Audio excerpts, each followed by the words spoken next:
Hi guys, how are you doing today? I am Constance and thank you for joining me in the next episode of my English class. Alright, you know what we teach at here, and we also do what? Story time, and today we're going to have story time. Alright, today we're going to continue on with our George and Venus's story, and check the link where you see where we left off last. Alright, so let's continue before my phone runs out. Clutching to her father's waist, still in tears, Venus mumbled to her father, Richard Thomas, while resting on his chest.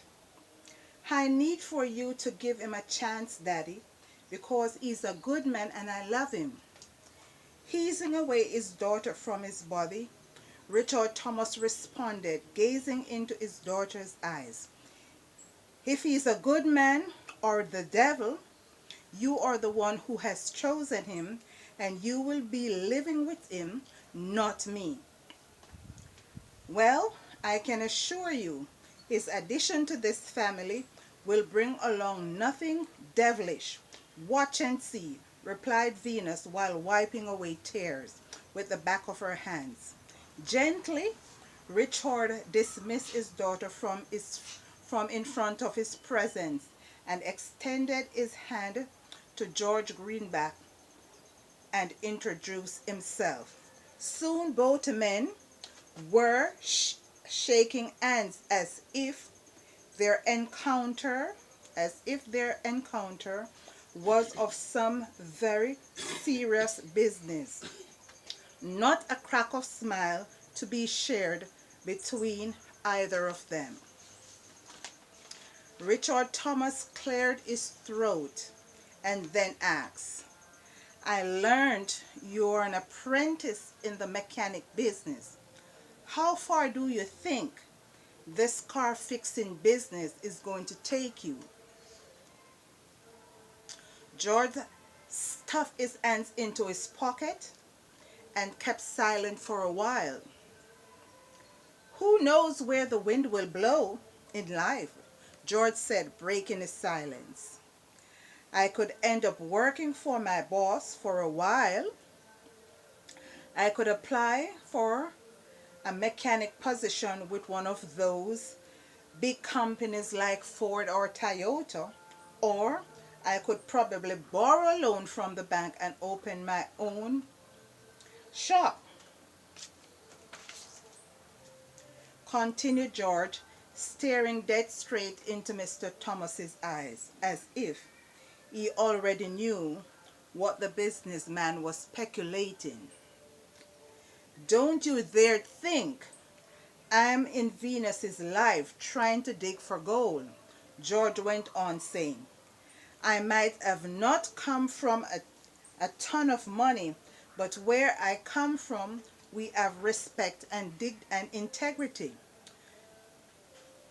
And we have respect and integrity." With those words uttered from George's mouth, Richard Thomas extended his hands to George and said, "It's a pleasure meeting you, Mr. Greenback." "Same here, sir," George responded with a stiffness in his throat. He was expecting Richard Thomas to argue, to say something about him not being a gold digger, but the businessman just shook his hand and left him alone with his thoughts.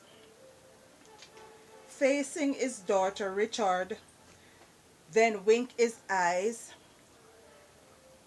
and said, "I do believe this is a lovely house, and I think you should get it if you want it."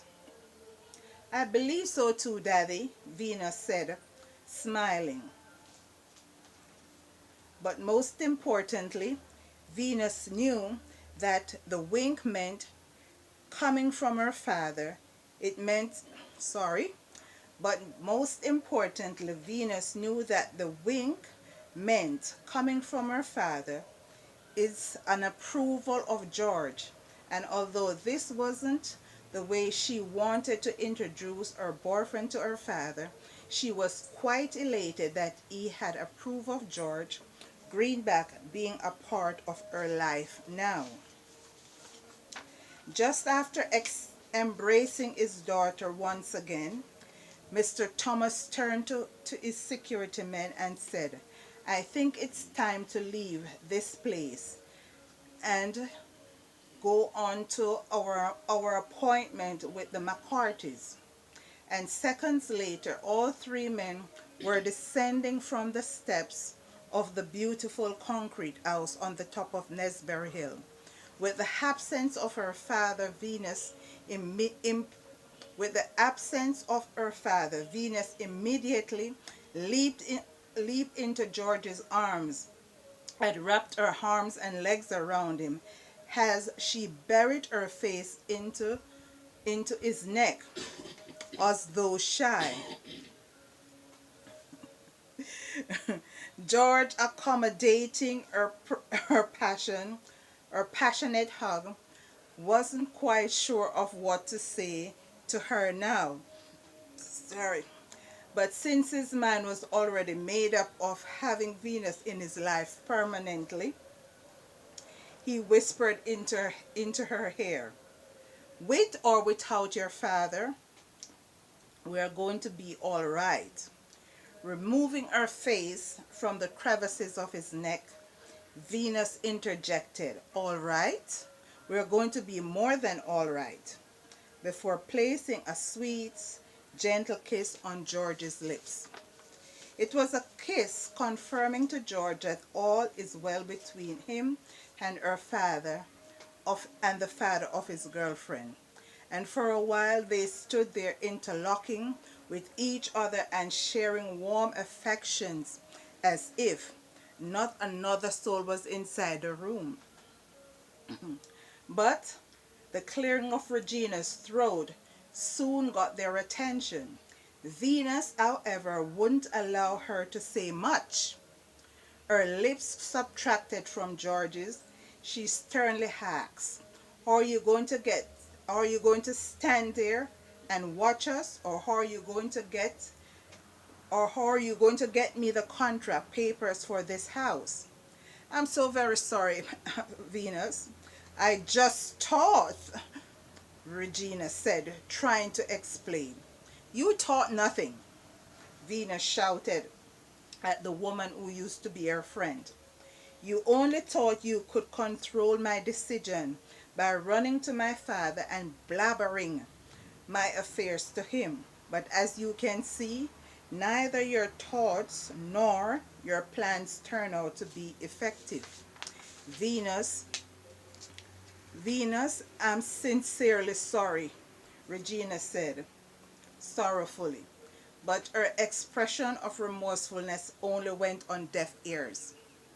She had never seen her friend hangered over a love matter of the heart like this before, and soon came to the realization that she had gone too far. However, Regina wouldn't allow for this substantial commission coming her way to slip through her fingers. Therefore, she hasted away from inside the house to her car for the documents to be signed and for the house to be sold. Soon Regina was back in the house, standing in the living room, and over by the kitchen island. She spread out the papers and called Venus' attention to come and sign them. "Please sign here and here and here." Without any hesitancy, Venus complied, and quickly she went about flashing her signatures on each sheet of paper presented to her. But before handing the papers back to the realtor, Venus turned to George, saying, Are you going to allow me alone to get this house all by myself?" George stood still for a while, smiling, and then asked, "What will be my share of this property? 25% or 75%? "Just sign the damn papers, George," Venus said, with a smirk on her face, shaking her head. While you like, would you like a co-purchasing agreement form? Regina interjected, asking. No, it doesn't need any additional forms. The deed will be carried with both of our names, and that's it. This house is going to be mine as well as his, Venus said with a flustered look on her face. If I die, it's going to be his house. If I live, it's going to be his house. And if we break up and go our separate ways, it's still going to be his house. Continue Venus, with her countenance covered with annoyance, but with Venus's instruction being very straightforward. The realtor encouraged George to go ahead and sign the contract and deed for the very exquisite two-bedroom house on the top of Nesbury Hill. After all, it was Venus's man, money, and mansion, even though the house was a bit too small to be classified as a mansion. However, Venus was calling the shots, especially now that she was of age to handle her own affairs. Nonetheless, with the house being paid for with cash, 3 days were allowed for George or Venus to collect the keys from the realtor. Keys in hand, George felt ecstatic, elated, overjoyed that he had made a step up in life, even though it wasn't all done single-handedly. However, moving his possession into the house, one morning George woke up to find 4 men standing at his doorway, including Regina's father. And then he burst out asking, "What the hell is this?" Richard Thomas says, "I'm moving in." All right, this is the end of the story. Thank you guys for watching, for listening, for subscribing, and for sharing. And I hope you give this title so I hope you give the story a title. I thank you for watching. My name is Constance. Hit the description box, check the description box below for any additional information. I'm slobbering today, I'm sorry. For any additional information, check my link for Facebook. Follow me there. All right, until my next class, I hope you'll join me then. Bye bye, and please remember, give the story a name. Okay.